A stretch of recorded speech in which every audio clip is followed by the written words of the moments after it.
थे। आज हमें क्या फाइंड करना है? Expression for induced EMF and induced current. कब? जब एक कॉइल रोटेट करता है यूनिफॉर्म मैग्नेटिक फील्ड में। एक्सप्रेशन फॉर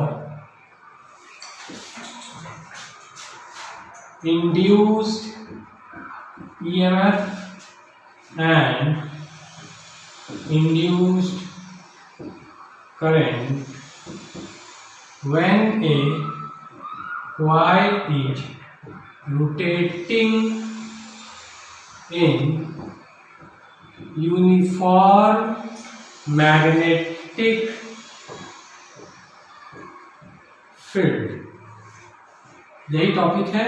इसी में हम लोग अल्टरनेटिंग करंट की डेफिनेशन को देखेंगे। लास्ट में मैं डेफिनेशन को लिखूंगा आपके सामने।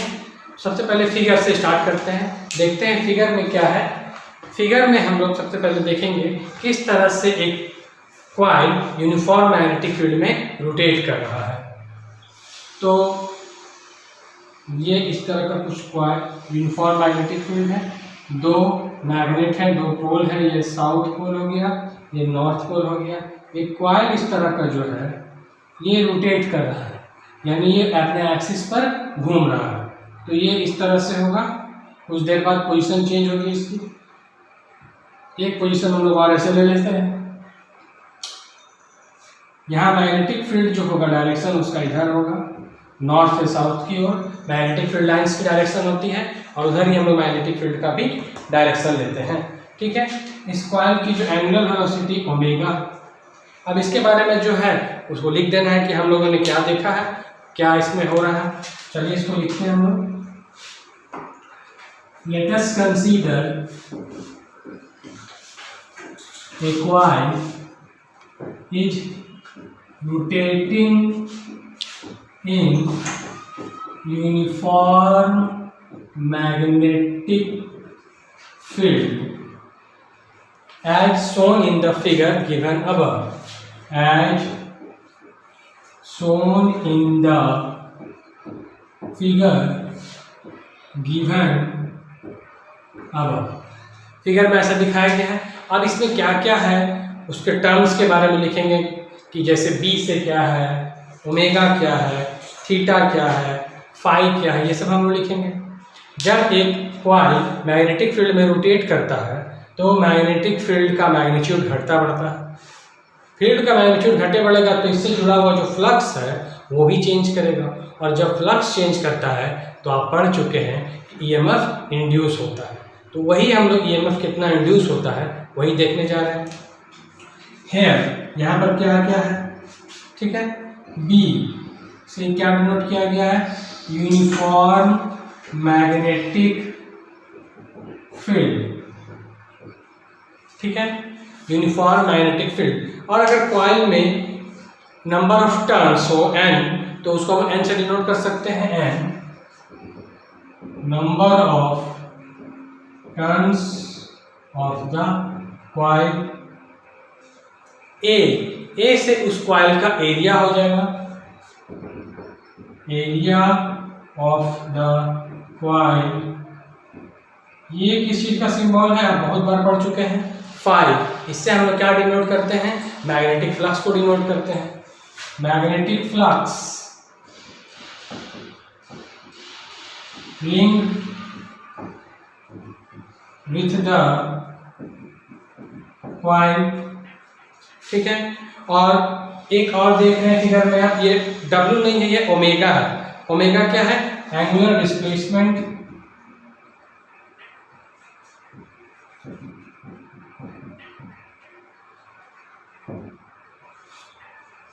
ओमेगा बराबर थीटा बटा टी। एंगुलर वेलोसिटी, ये angular displacement into angular velocity speed होगा। ये हम लोग इसको लिख सकते हैं angular speed.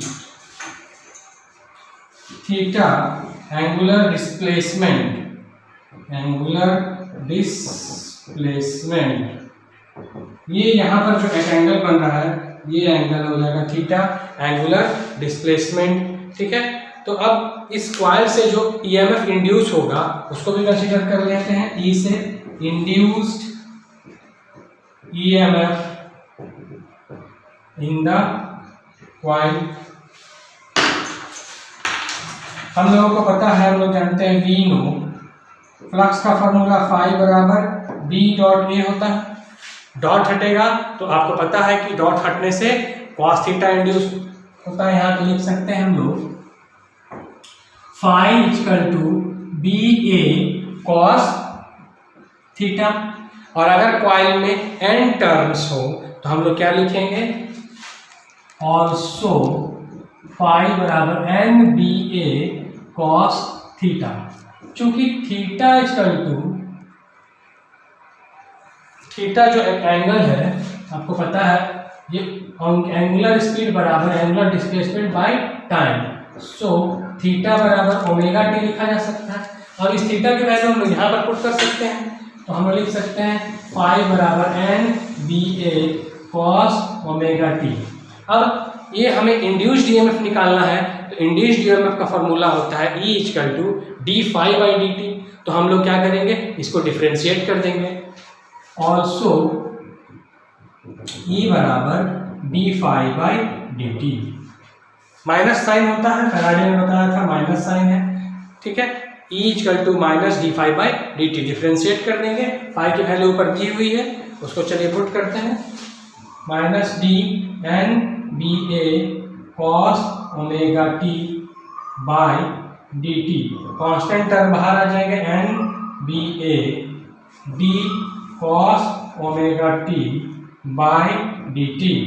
N D A cos omega T का डिफ्रेंसिएशन होगा माइनस साइन ओमेगा टी।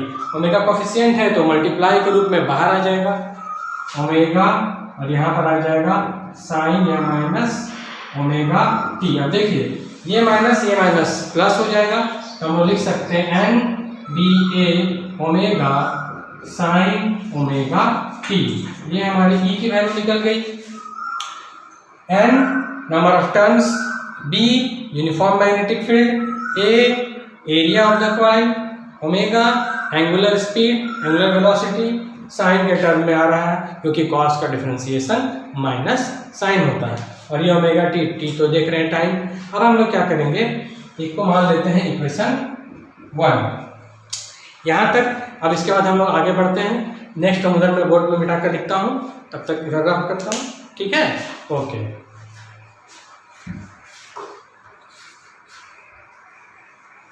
चलिए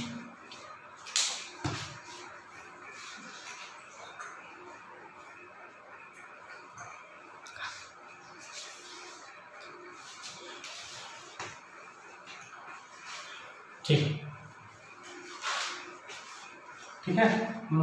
हेयर E जो है वो फंक्शन है साइन ओमेगा टी का।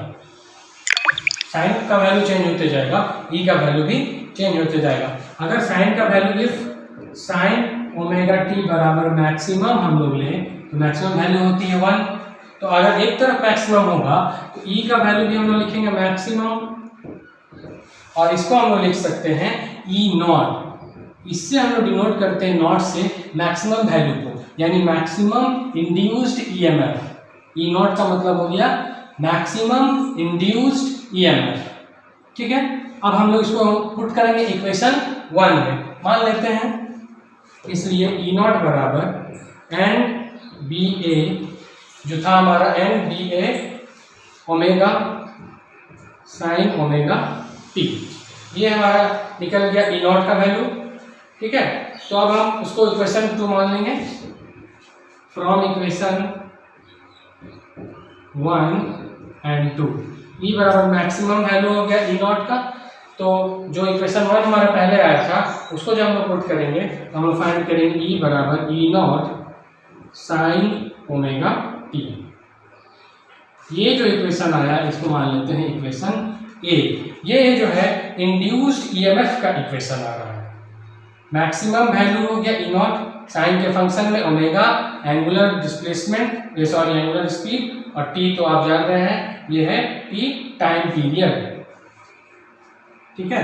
अब हमें पता है वोल्टेज, हमें अब करंट पता करना है। आप लोगों ने करंट इलेक्ट्रिसिटी चैप्टर में ओम्स लॉ को पढ़ा है। ओम्स लॉ के अकॉर्डिंग क्या है, V equal to I R तो अगर यहाँ से आपको V और R पता हो तो आप I फाइंड कर सकते हैं। तो हम लोग लिखेंगे हेयर R बराबर लिख सकते हैं resistance of the coil, resistance of the coil. तो जब ये रेजिस्टेंस हो जाएगा तो हम लोग अब आगे यहाँ से इंड्यूस्ड करंट को फाइंड कर सकते हैं। तो फॉर्मूला क्या होगा, I equal to E by R. E की वैल्यू क्या है देखिए यहाँ से, E not sine omega T by R, यहाँ से आई।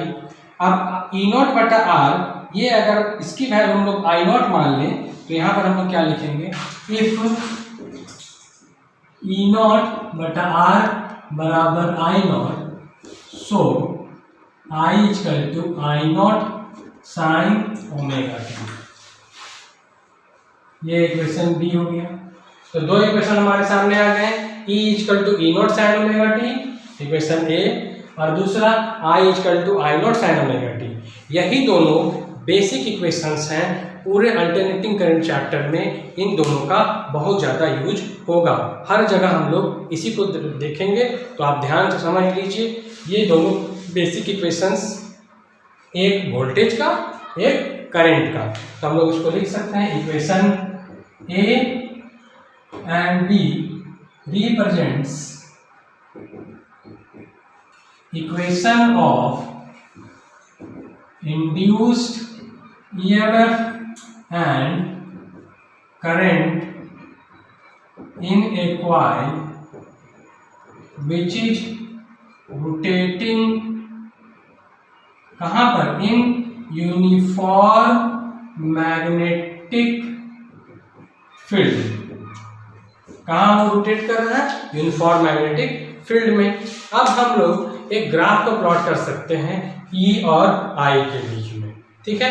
तो इक्वेशन हमारे पास है E नॉट का और I नॉट, उसी ग्राफ का जो बनता है अल्टरनेटिंग करंट का, वो कुछ इस तरह से बनेगा।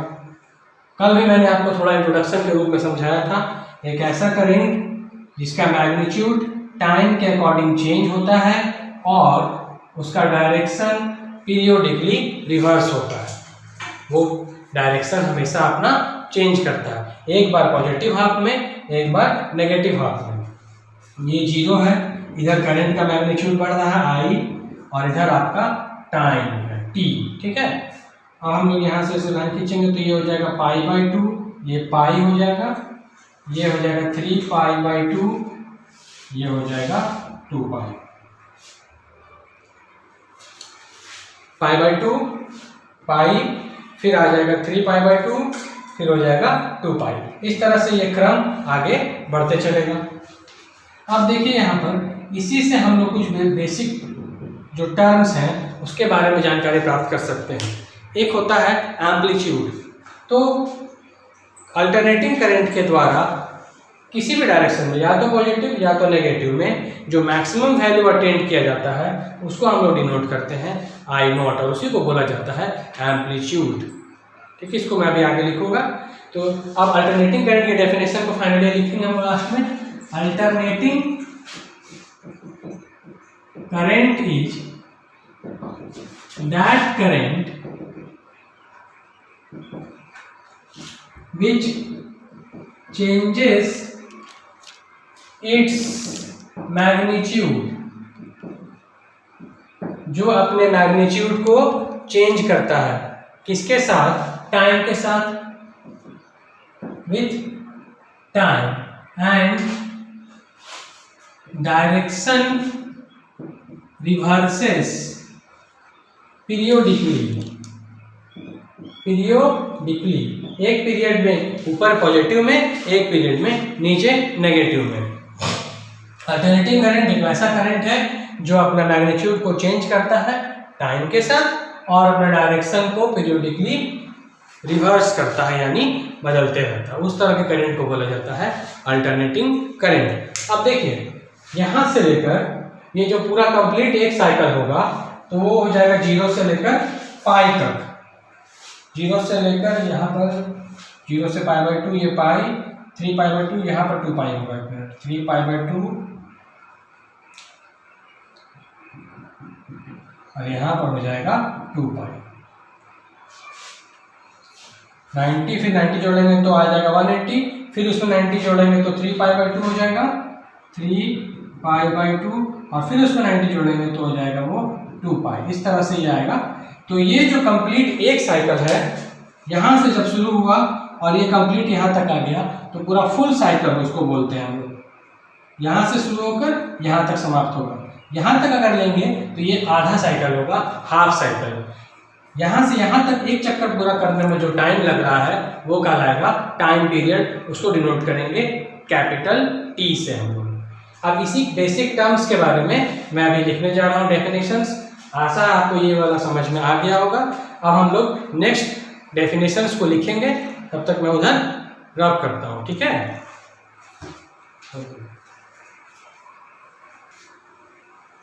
आइए ध्यान देते हैं कुछ बेसिक टर्म्स जो हमें जानना बहुत ही ज़रूरी है, और ये सारे टर्म्स रिलेटेड हैं अल्टरनेटिंग करंट से।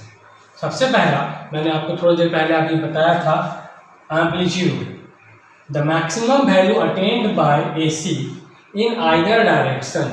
आइदर डायरेक्शन का कहने का मतलब है या तो ऊपर या तो नीचे, या तो पॉजिटिव हाफ में या फिर नेगेटिव हाफ में, किसी भी डायरेक्शन में अल्टरनेटिंग करंट के द्वारा जो मैक्सिमम वैल्यू अटेंड किया जाता है उसको हम लोग बोलते हैं एम्पलीट्यूड। जैसे ये फिगर था, ये आप देख रहे हैं। अब इसमें यहाँ पर एक हाइट है, एक हाइट यहाँ है और एक हाइट यहाँ है। तो इन तीनों में आप फिगर देखकर बता सकते हैं कौन सा मैक्सिमम है।